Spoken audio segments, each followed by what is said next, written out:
Ito ang epekto ng kasalanan sa buhay. Kung ang isang tao ay patuloy nagkakasala, ito po ang epekto nun sa kanyang buhay.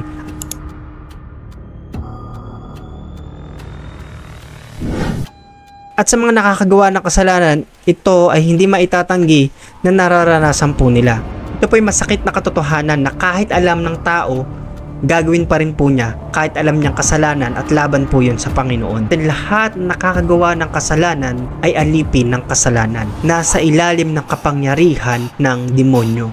Dahil ang kasalanan ay galing po sa demonyo.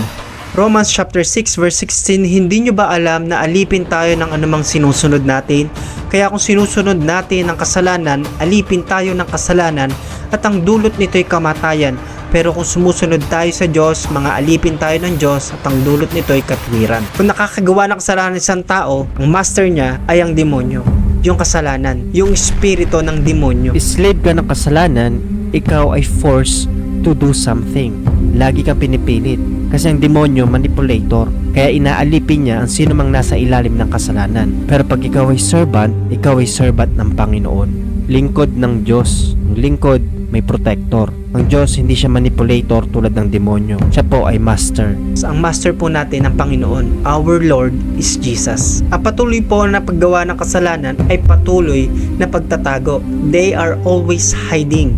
Sino man ang gumagawa ng kasalanan ay patuloy na nagtatago sa harapan ng Diyos, sa harapan ng tao. Kasi ito yung epekto.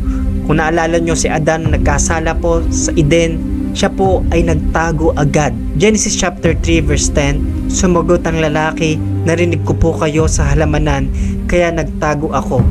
Natatakot po ako dahil hubad ako. Yan yung response ng mga nagkakasala. Nagtatago lagi, nahihiya. Kaya po ang pagtago lagi kapag nakakagawa ng kasalanan ay epekto ng paggawa ng kasalanan. Ang kasalanan ay nasa buhay mo. Pag lagi kang nagtatago sa harapan ng Diyos, lagi kang nagtatago, nahihiya dahil ayaw mo ma-expose yung mga kasalanang ginagawa mo. That is the effect of committing sin. Paglaban sa Diyos, ang lahat ng nakakagawa ng kasalanan, unaware na sila po ay lumalaban at kalaban ng Diyos. Gaano ba tayo kalapit sa Diyos at paano natin masasabing may relasyon tayo sa Diyos ganong nagkakasala naman tayo?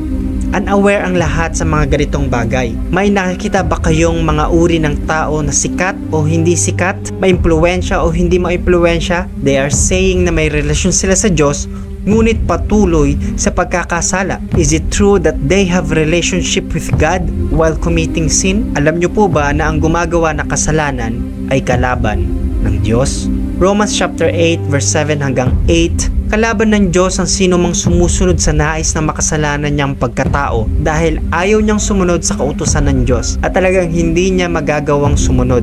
Kaya ang mga taong nabubuhay ayon sa kanilang makasalanang pagkatao ay hindi maaaring kalugdan ng Diyos. May kabayaran ang lahat ng ating ginagawa, mabuti man o masama. Sa mga nakakagawa ng kasalanan, ito'y tinatawag na kabayaran ng ating kasalanan. The wages of sin is death. Romans chapter 6 verse 23. Sapagkat ang kabayaran ng kasalanan ay kamatayan. Madalas tinatanggi ito ng lahat na nakagawa ng kasalanan. Minsan nasasaktan at hindi ina-acknowledge na consequence yung mga bagay na nararanasan nila sa paggawa nila ng kasalanan. Pero hindi natin kayang linlangin ng Diyos sapagkat ang paggawa ng kasalanan ay meron laging consequence. Galatians chapter 6 verse 7, huwag niyong linlangin ang inyong sarili. Ang Diyos ay hindi madadaya ni numan. Kung ano ang tinanim ng tao, iyon din ang kanyang aanihin.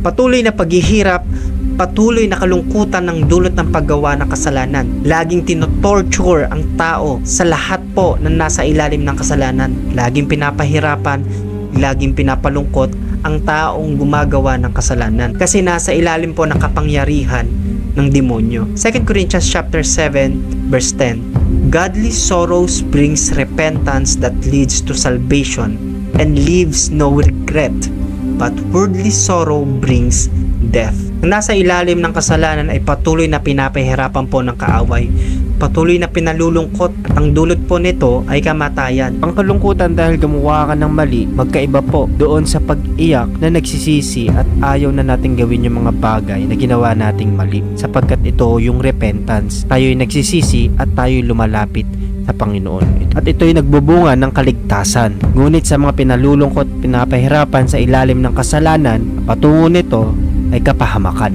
Napakalayo ng Diyos sa lahat ng mga taong nakakagawa ng kasalanan. Sa lahat ng nakakomit ng sin, napakalayo po ng Diyos sa mga taong gumagawa at nagpapatuloy sa paggawa ng kasalanan. Isaiah chapter 59 verse 2. Ang inyong mga kasalanan ang siyang naglayo sa inyo sa Diyos, at iyon ang dahilan kung bakit niya kayo tinalikuran at ayaw nang makinig sa inyong mga dalangin. Kabigatan, pagpapahirap sa tao kapag ang isang tao ay nasa ilalim ng kasalanan.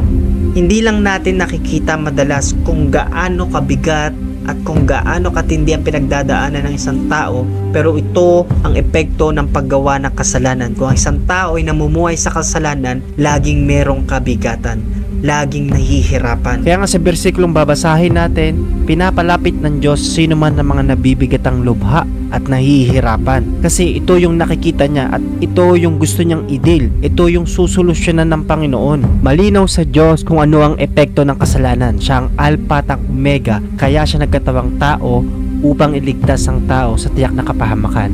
At sa epektong nakikita sa paggawa ng kasalanan, gusto ng Diyos lumapit tayo sa Kanya. Tayo po ay makipagkasundo sa Panginoon. Gusto niya tayong lumaya sa pagiging alipin ng kasalanan. At ito po yung solusyon ng Diyos sa lahat ng pinapahirapan ng kasalanan. Gusto ng Diyos na lumaya po tayo dyan. Ang gusto ng Panginoon, tayo po ay makalaya sa paggawa ng kasalanan. Come to Jesus. Matthew chapter 11 verse 28. Lumapit kayong lahat na papagal at nabibigat ang lubha. Pumarito kayo sa akin at bibigyan ko kayo ng kapahingahan. Sa paglapit natin sa Panginoon, tayo ay humingi ng tawad. Ang lahat ng mga nagkakasala ay walang nalilingid sa Panginoon. Ang kailangan natin ay magpakatotoo. Humingi ng tawad sa Panginoon. You can pray, Lord, sorry po sa lahat ng mga nagawa kong kasalanan. Patawad po. Maging totoo tayo sa paglapit natin sa Panginoon at bibigyan niya tayo ng kapahingahan. Sa lahat ng pinapahirapan ng kasalanan, lapit tayo sa Panginoon. Pagsisihan natin ang ating mga nagawang kasalanan. Nais ng Diyos na pagharian tayo at nais ng Diyos na patuloy tayong makalakad sa kalooban niya. Nais ng Panginoon na tayo makawala doon po sa kadena at gapos ng kaaway na matagal na tayong pinapahirapan, yung kasalanan. Kung bakit ang Panginoong Hesus ay nagkatawang tao para tayo po ay palayain sa paggawa ng kasalanan. Tayo mawala sa kapangyarihan ng dyablo ng kasalanan. Tayo nasa ilalim ng kapangyarihan ng kasalanan, tayo nasa ilalim ng kapangyarihan ng kaaway. Ngunit kung tatanggapin natin ng Diyos bilang Panginoon at tagapagligtas na ating buhay, ang ating buhay ay nasasakop sa Kanya. Siya ang ating Diyos, siya ang ating Master, at hindi na tayo mapapahirapan ng kaaway, ng kasalanan. Tayo pumikit, tayo po'y manalangin. Panginoon, malapit po kami sa inyo, humingi ng tawad. Patuloy kaming nagsisisi sa lahat ng mga nagawa naming kasalanan. Tinatanggap ka po namin bilang Diyos, tagapagligtas ng aking buhay. Pagharian niyo po ako. Salamat po sa inyong pag-ibig. Patuloy kayong maranasan ang kagandahang loob ninyo at patuloy kayong maghari sa aking buhay. Ito po ang aking dalangin sa pangalan ni Jesus. Amen. Patuloy po tayong mag-aral ng Kanyang salita.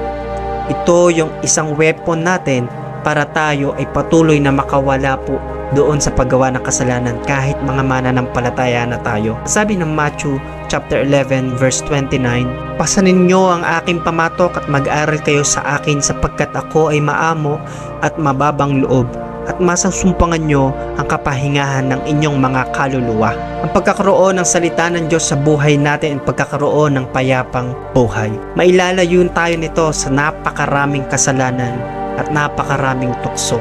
Psalms 119 verse 165, great peace have those who love your law, and nothing causes them to stumble. Sa ating tinalakay mga kapatid, marami nawa kayong natutunan at tayo po ay makalaya sa paggawa ng kasalanan. Patuloy nating lakaran ng kalooban ng Diyos. Patuloy nating pag-aralan ng Kanyang salita. Ilalayo po tayo nito sa napakaraming tukso at paggawa ng kasalanan. At magkakaroon po tayo ng kapayapaan sa ating pamumuhay. God bless you all mga kapatid. Gusto kong magpasalamat sa inyo nakarating sa huling part ng video ito. Marami nawa kayong may apply sa ating paglilingkod. Alam natin na tayo po ay nasa huling panahon na at ito po ay maging lalim ng ating pananampalataya. Lahat po ng ating mga napag-aralan. Salamat sa iyo kapatid sa nakarating sa huling part ng video ito. Kung merong tanong at kung meron kang gustong sabihin, let me know in the comment section. Kung nakakapanood po kayo sa Facebook page, click nyo po yung follow. At sa YouTube channel po, click nyo po yung subscribe button. Kung bago lang po kayo, huwag nyo pong kalimutang i-click yung notification bell para updated po kayo sa lahat ng nire-release natin na video. Salamat uli kapatid. Hanggang sa susunod na pag-aaral natin, ito ang inyong lingkod, Pastor Gab Bueno. God bless you po.